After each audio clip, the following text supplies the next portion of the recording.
Hello and welcome to this episode of Kennedy Saves the World.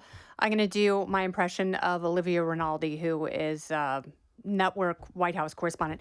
Oh my God! Oh my God! Oh my God! Oh my God! Taylor Swift's engaged! Oh my God! Oh my God! Oh my God! Get a grip, people. What? Seriously, what is wrong with you? It's either completely insulting to Taylor Swift because you had zero faith that she could actually nab a man and get engaged and potentially, more than likely, walk down the aisle, whatever the hell it's called, or you have absolutely nothing going on in your life. And if that is the case, you need to get a life. You need to get a hobby. You need to do volunteer work. You need to get off dating apps. You need to no longer listen to her music because you take all of her adolescent poems a little too literally. And this all has to stop. Yes, she's famous. She's phenomenally talented. I love Taylor Swift's music. I make no apologies for that. I think that she is a great songwriter. I think she's a wonderful lyricist. I don't think she is an English teacher.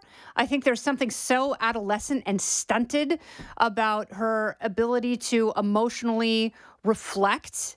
But still, it's why I love movies like Clueless and Legally Blonde and Bring It On, because everyone loves the adolescent era in their lives. We all want to go back to it. There's a part of us that live in high school for eternity. But having said that, she's not the English teacher. She can be the music teacher or the drama teacher. She is not the English teacher. And she puts herself out there like she's this incredible academic. It's like, did you even graduate from high school? I didn't graduate from high school, but I don't run around going, oh my God, I'm so smart. I'm such an academic. I'm such an intellectual. Blah, blah, blah. Even though I did graduate from college with Latin honors from the honors college as a Regent Scholar. But that doesn't mean I'm smart. It just means that I turned everything in on time, essentially. And now everyone is obsessed with this wedding, which is already super annoying. Number one, I think that those proposal photos were absolutely staged. That is supposedly Travis Kelce's garden. Okay, if that's Travis Kelce's garden, then she has been cultivating it to make it look like the artwork from the Lover album. And that's really gross. There's something about that that is disgusting. Everything in her life is completely micromanaged, including the angle, the lighting, her hand on his face, the whole thing. Like, I really believe they got engaged. Absolutely. I do not believe that the moment they got engaged was that moment that was photographed and memorialized the way that we have been fed. That's number one. Number two, the bachelorette party. It is going to be full of so many hurt feelings. Blake Lively, obviously not going. She's not going to be invited to the wedding. That friendship is over.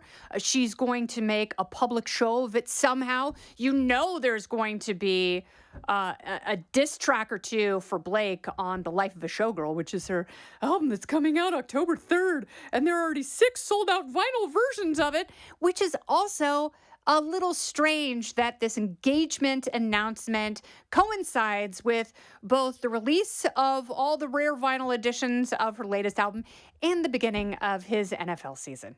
And so now we are going to know that Ice Spice is going and Selena Gomez is going to the bachelorette party, but not Jamie King and obviously not Katy Perry and not Karlie Kloss.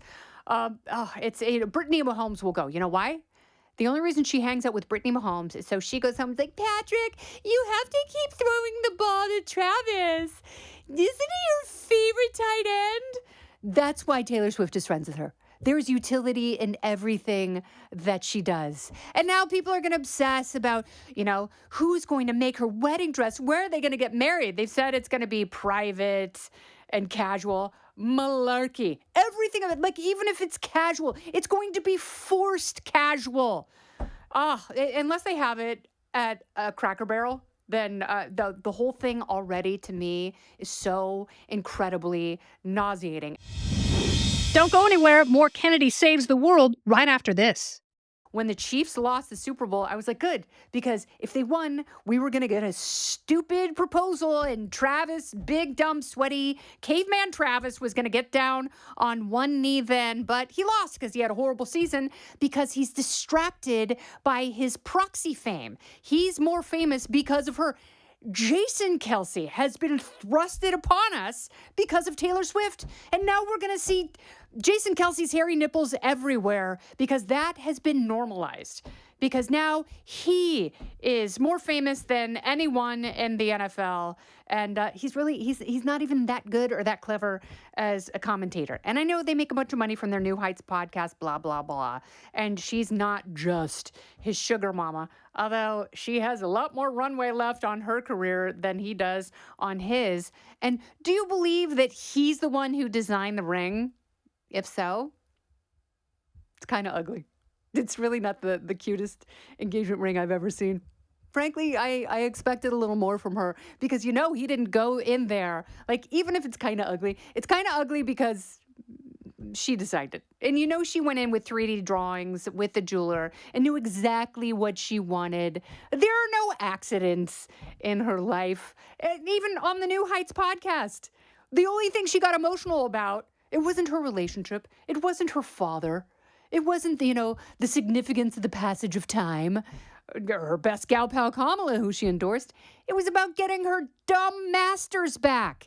She'd already released, 4 of the 6 albums, 5 of the 6? I don't know. And now she gets back and she's like, oh, it's all about me. That's what it will only and always ever be about.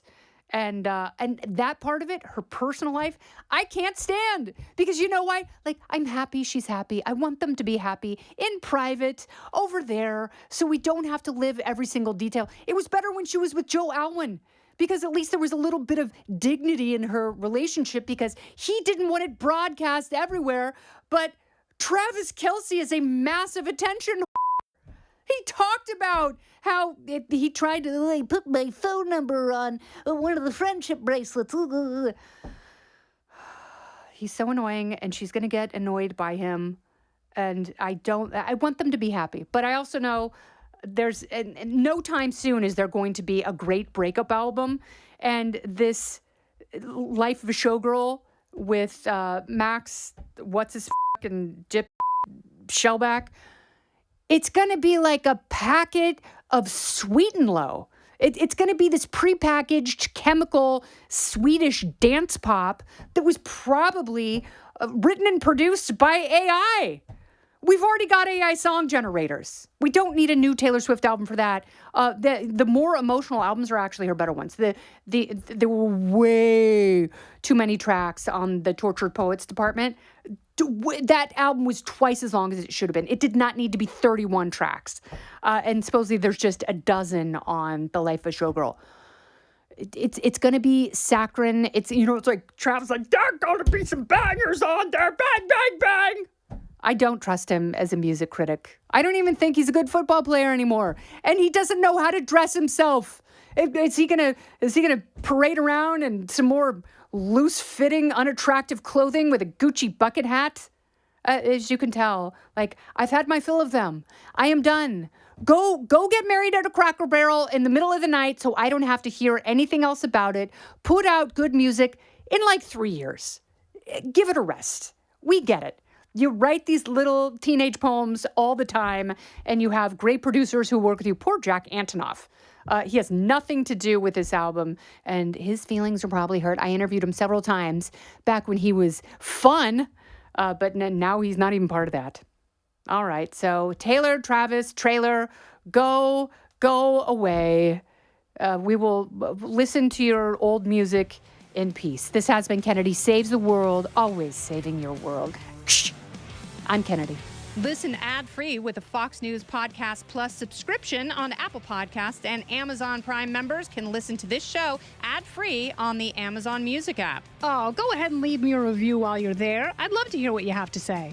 You've been listening to Kennedy Saves the World on the Fox News Podcast Network.